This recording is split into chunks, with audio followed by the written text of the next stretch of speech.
የሶስት የስድስትና የዘጠኝ ቁጥሮችን ሚስጥር ብታውቁ ኖሮ የዚች ዓለም ቁልፍ ሚስጥር ይገባችሁ ነበር ሲል ቴስላ ተናግሮ ነበር። ለመሆኑ 3፣ 6 እና 9 ምንድን ናቸው? ከጀርባቸው ውስጥ ምን አይነት ሚስጥራዊ ቀመር አለ? የሰው ልጅስ የእነዚህን ቁጥሮች ሚስጥር ቢያውቅ ሕይወቱ ላይ ምን ይፈጠራል? በዝርዝር የምንመለከተው ይሆናል። እንዲሁም ኒኮላስ ቴስላ ማን ነው? ለምንስ ነው የሱ ለማመን የሚከብዱ የፈጠራ ስራዎች በኤፍቢአይ የተደበቁት?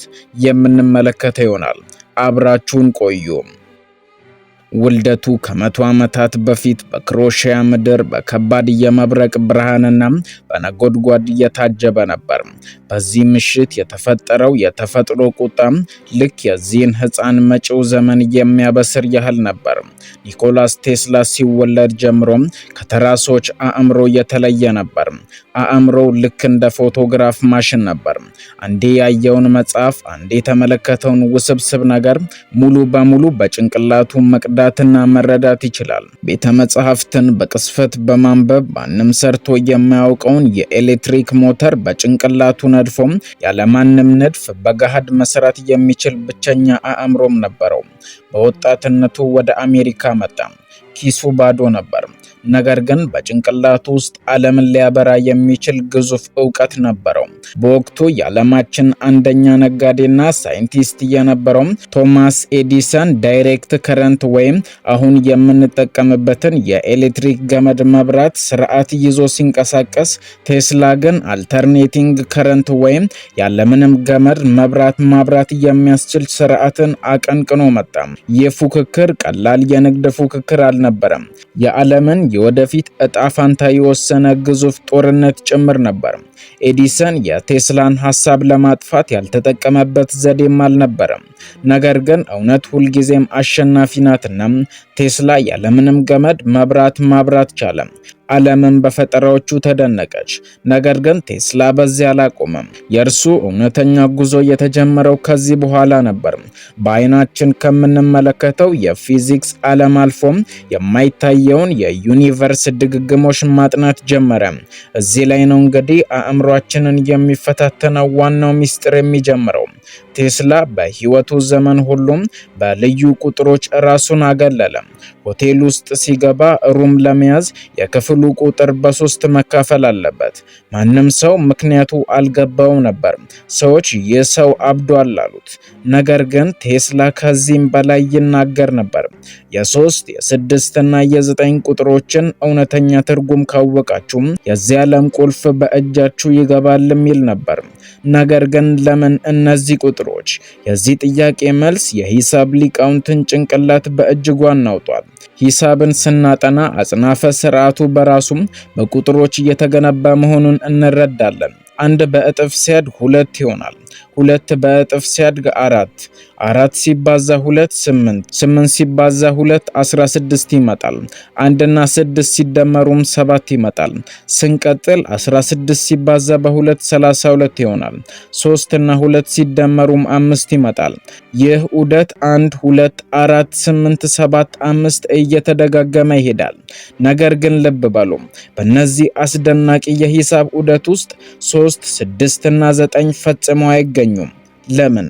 ምክንያቱም እነዚህ ቁጥሮች ከሌሎቹ ቁጥሮች በላይ የሆነ የላቀ የኃይል ወይም ኢነርጂ ፊልድን ይቆጣጠራሉ። ቴስላ ዩኒቨርስ በ3 ዋና ዋና ኃይሎች የተሰራ መሆኑን ያምናል። በኃይል ወይም ኢነርጂ ድግግሞሽ ወይም ፍሪኩዌንሲ እና በንዝረት ወይም ቫይብሬሽን። ነገር ግን ይህ የሂሳብ ሚስጥር ብቻ አይደለም።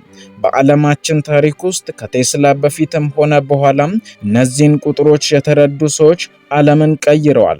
ጥንታዊው የግብፅ ስልጣኔዎች፣ የማያ ህዝቦችና ታላላቅ ፈላስፎች በህንጾቻቸው ስንጥቅና ስፋት ውስጥ እነዚህን ቁጥሮች ተጠቅመዋል። አሁን ግን ጥያቄው ቴስላ ይህንን ዕውቀት ከየት አገኘው የሚለው ነው። ብዙዎች እንደሚሉት ቴስላ በምሽት በቤተ ሙከራ ውስጥ ሆኖ ከምድር ባሻገር ካሉ የጠፈር አካላት ሀገራት ጋር ይነጋገር ነበር። ራሱ ቴስላ በሰጠው ቃለ መጠይቅ ላይ የኔ አእምሮ ተቀባይ ወይም ሪሲቨር ብቻ ነው፣ በኔ ውስጥ ከተፈር የሚመጣ ንጹህ እውቀት አለ ብሏል። በኒውዮርክ ከተማ ውስጥ በነበረበት የመጨረሻ ዘመኑ በከፍተኛ ድህነት ውስጥ ሆኖ እንኳን ማንም ሊረዳው ያልቻለውን የነፃ ኃይል ወይም ፍሪ ኢነርጂ ማስተላለፊያ ግንብ ወይም ዋርደን ክሊፍ ታወር እየሰራ ነበር። መላው ዓለም ያለምንም ሽቦና ያለምንም ክፍያ ነፃ ኤሌክትሪክ እንዲያገኝ የሚፈልግ ነበር። ነገር ግን የወቅቱ ታላላቅ ባለጸጎችና ባለሀብቶች ይህንን ሲሰሙ ደነገጡ። ነፃ ኃይል ከተሰጠ ንግድ ይከስራል፣ ሰዎች ላይ ቁጥጥር ማድረግ አይቻልም። በዚህ ምክንያት የቴስላ የገንዘብ ድጋፍ ተቋረጠ፣ ግንቡም እንዲፈርስ ተደረገ። ነገር ግን ያ ብቻ አይደለም።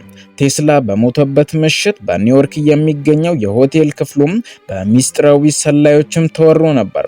በእጁ የነበሩት አብዛኞቹ ማስታወሻዎች፣ የፈጠራ ሰነዶችና ሚስጥራዊ ቀመሮች ያለ አንዳንድ ፍንጭ ተወሰዱ። የአሜሪካ መንግስት ሰነዶቹን ወዲያውኑ በመውሰድ ሚስጥራዊ ያደረጋቸው። ነገር ግን ለምን?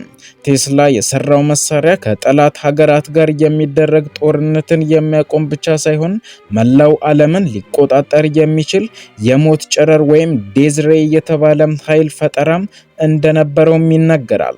ነገር ግን ያ የጠፋው የቴስላ ማስታወሻም የት ደረሰ? የአሜሪካው ኤፍቢአይ እና የሚስጥር ሰላዮች ክፍሉን ሲወሩም ቴስላ በወቅቱ በህይወት ከነበሩት ሰዎች ጋር ያወራቸውን የመጨረሻ ቃላት ማንም አላወቃቸውም ነበር። አንድ ነገር ግን ግልጽ ነው። ቴስላ በህይወቱ ማጠቃለያ ላይ ሳለም ዓለም ልትቀበለው የማትችለውን እጅግ የላቀ እውቀት ተረድቶ ነበር።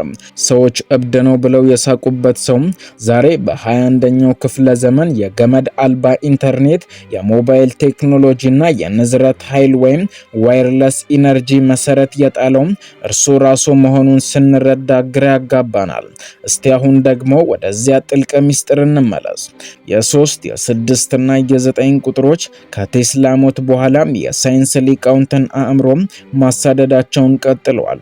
ለምሳሌ ያህል በዘመናችን ያሉ የፊዚክስ ሊቃውንት አቶሞች እንዴት እንደሚከፋፈሉና ኃይልን እንደሚለቁ ሲያጠኑ አንድ አስገራሚ ክስተትን አገኙ። አቶም በራሱ በውስጡ ያለውን ሚዛን ለመጠበቅ ሁልጊዜ በእነዚህ ቁጥሮች ዙሪያ የተመሰረተ ምላሽን ያሳያል።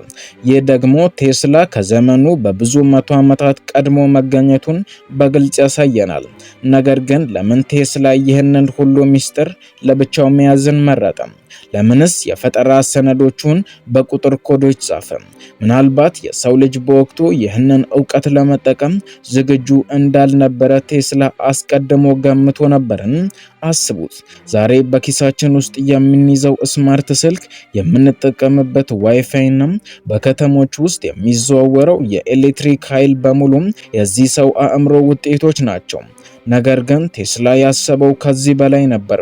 እርሱ የፈለገው ከምድር ማዕበል የሚመነጨውን ነፃ ኃይል በመጠቀም መላውን የሰው ልጅ ያለምንም ክፍያ፣ ያለምንም የኃይል ቀውስ እንዲኖር ለማድረግ ነበር።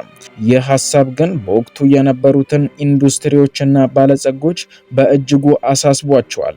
ነፃ ኃይል ካለ ገንዘብ የለውም፣ ቁጥጥርም እንደዚያው፣ የንግድ ሞኖፖሊም የለውም። ስለዚህ የቴስላን ስም አጠፉ፣ በድህነት እንዲሞትም አደረጉ። ከሞተም በኋላ ስራዎቹን ሁሉ እንደ ሚስጥራዊ ሰነድ አከማቹት። ነገር ግን ታሪክ ሁልጊዜም እውነትን አይረሳም።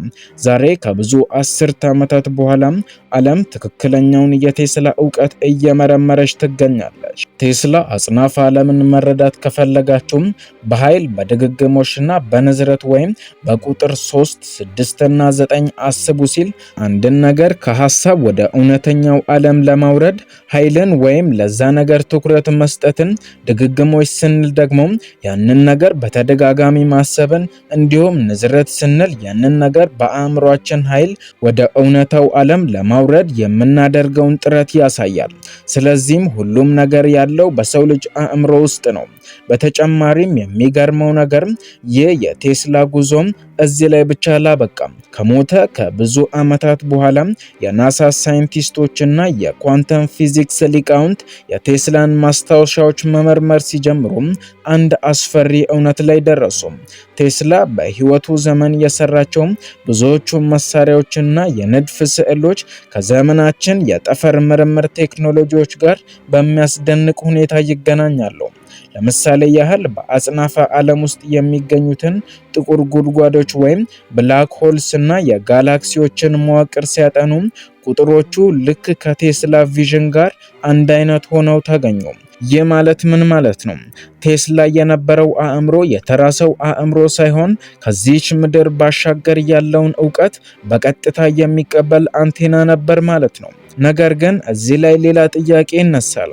ቴስላ ያንን ግዙፍ ኃይል ከየት ሊያመጣ አስቦ ነበር? እስቲ አስቡት። ዛሬ እኛ የምንጠቀመው ኤሌክትሪክ ምንጩ ከድንጋይ ከሰል፣ ከውሃ ማመንጫዎችና ከነዳጅ ነው። ይህ ሁሉ ደግሞ ምድርን ይበክላል፣ ውድ ዋጋንም ያስከፍላል። ነገር ግን ቴስላ ከምድረ ገጽ በታችና ከአካባቢ አየር በላይ ያለውን ነፃ ኤሌክትሪክ ኃይልን በመጠቀም ማንኛውንም ማሽን ያለምንም ሽቦ ማብራት እንደሚችል አሳይቷል። በኮሎራዶ ስፕሪንግስ ባደረገው ግዙፍ ሙከራም ከማይደረስበት ማማ ላይ በመብረቅ ብርሃን አማካኝነት ከተሞችን ማብራትም ችሎ ነበር። በወቅቱ በአካባቢው የነበሩ ሰዎች የሚጠቀሙባቸው ነገሮች በብረት ንዝረት ሲሞቁም የሰማዩ አካባቢ አየር ላይ በራሱም በሰማያዊ ብርሃን ሲያበራም አይተው ደንግጠው ነበር። እናም ህዝቡ በወቅቱም የሰው ጠንቋይ ነው፣ አብዷል፣ የተፈጥሮ ህግን እየጣሰ ነው ብለው ፈሩት። ነገር ግን ቴስላ ፈጽሞ አልተሳሳተም ነበር። የተሳሳተው የሰው ልጅ አእምሮ ነበር። እኛ የምንኖርበት ዓለም ለውጥን አይወድም። አዳዲስ ሀሳቦች ሲመጡ ሁልጊዜም እንቃወማቸዋለን፣ እንጠራጠራቸዋለን፣ አልፎ ተርፎም እንደ ጠላት እናያቸዋለን። ቴስላም በዚሁ እጣ ፋንታ አለፈም።